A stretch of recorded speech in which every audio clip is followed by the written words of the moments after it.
in public is something I've been wanting to do for many years but never did because I was always afraid of how people would respond. Today that has changed, and today I'm going to take you with me to a trip to Oslo where I'll be painting and sketching in public for the very first time. Why do I want to paint in public? Well, the simplest way to explain it is that I just want to get better at it.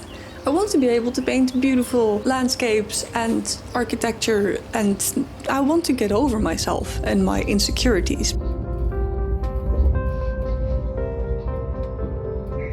I traveled from the countryside by train to Oslo, and my first stop is a cozy cafe where I woke up with some coffee and put myself in a corner of the shop with a nice view over the business area of Oslo where I could sketch in peace and drink some coffee while the sun was coming up.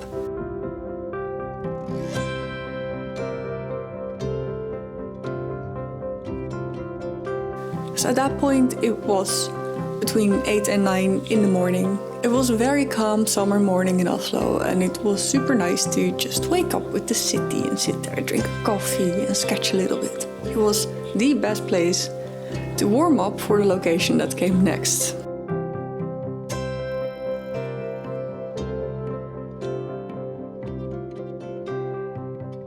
So when the sketch was done, I wanted to paint it, but the table didn't really allow for a comfortable painting position to put my paints and stuff on.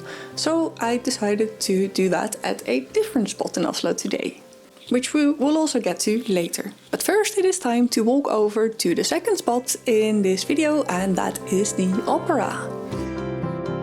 The opera is a very fancy piece of architecture, and I've always been admiring it. And today was the great day to plunk myself among the tourists, just go sit and paint and try to let go. So that's what I try to do. You can see, like, when I'm making a mark, the first blue mark, I'm hesitant, but you've got this. And in all honesty, after a few marks, after a few minutes, I was done being insecure. I wasn't that aware of my surroundings anymore. I just looked at the building and I paint, and I was painting completely in my own bubble. So it's not that big of a deal.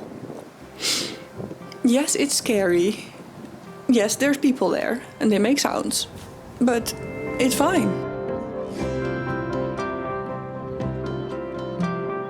There's an idea behind going to a very touristy location, and the idea behind it was that tourists tend to be, happy, friendly, and minding their own business, just touristing about and, in a good mood. And it seemed like if I maybe dress up like a tourist a little bit, I don't know, put a cap on my head, then maybe people will think that I'm just a tourist as well and they will leave me alone. Little did I know, this did not leave me alone. I had some people asking for directions, so I guess that even though I'm not Norwegian, my idea of getting dressed as a tourist didn't work.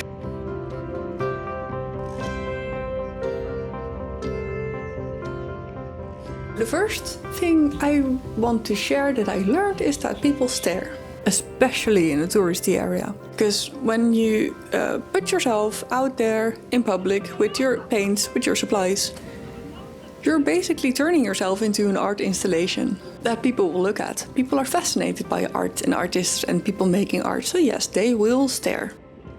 Personally, I was so wrapped up in my bubble that I didn't really care much about it anymore.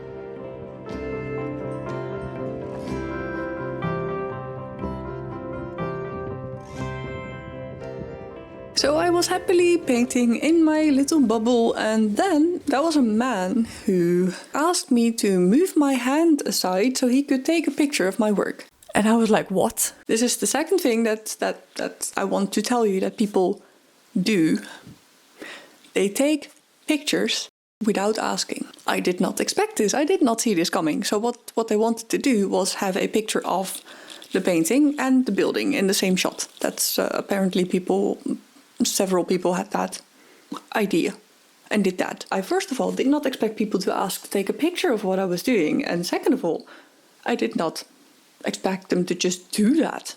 You don't just you don't do that, right? Do you? Do you do that? I honestly don't know what to do in a situation like that. Maybe I'll just tell them that, yeah, you can take a picture, but only if you subscribe to my channel. Or something like that.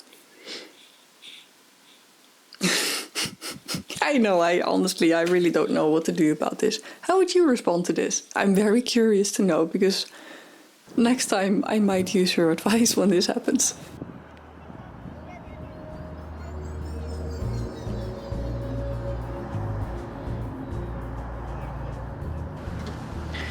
When I felt I was done at the opera, I moved on to the next spot.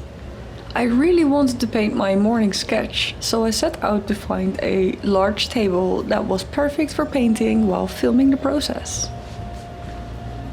I planted myself right there at that big wooden table and I painted.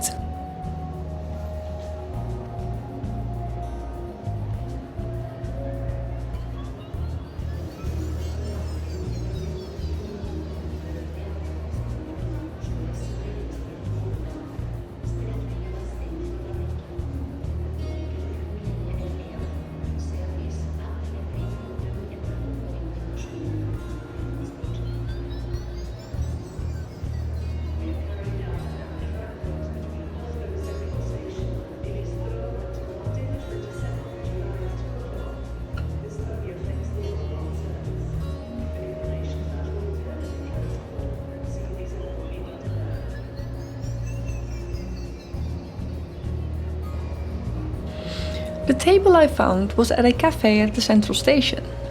It was remarkably easy to get into the painting zone there, and the atmosphere felt calm and the sounds around me were soothing. I guess I have now learned that cafes are better places to draw and paint at than crowded tourist attractions. Pretty logical when thinking about it in hindsight. If you want to help me grow this channel, there's several things you can do. You can like this video, you can subscribe to my channel, and you can share my stuff with your friends. Isn't that great? Do it! Do it! Do it!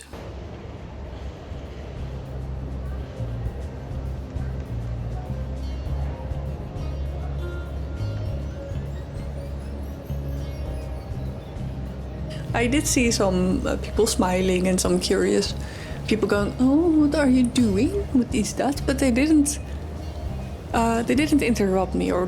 They didn't ask me what I was doing. They just let me be. And that's, I think, also either a Norway thing or an Oslo thing, that people leave each other in peace. Even if they're curious about you, they respect each other's space. So they basically leave you alone, unless you openly invite people to come on over. But then they might get scared of you, because they're not used to that. No, I'm exaggerating a little bit. And after painting there, it was getting time to walk on over to one of the best hidden places in Oslo.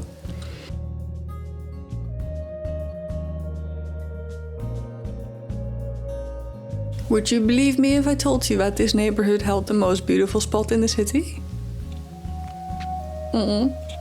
Just trust me and follow along as I show you the artsy, lovely place in Oslo.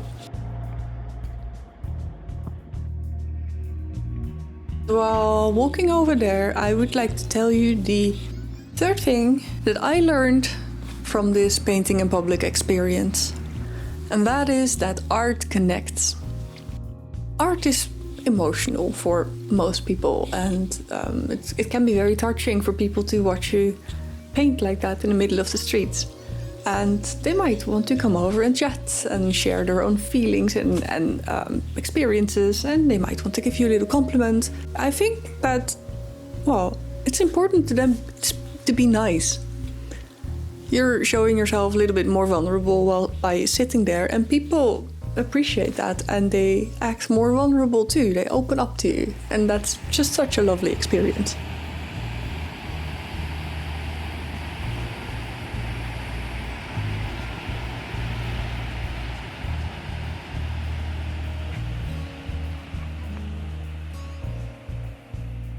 thank you so much for watching my video, and I hope you enjoyed it.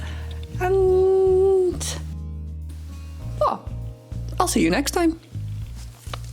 Bye!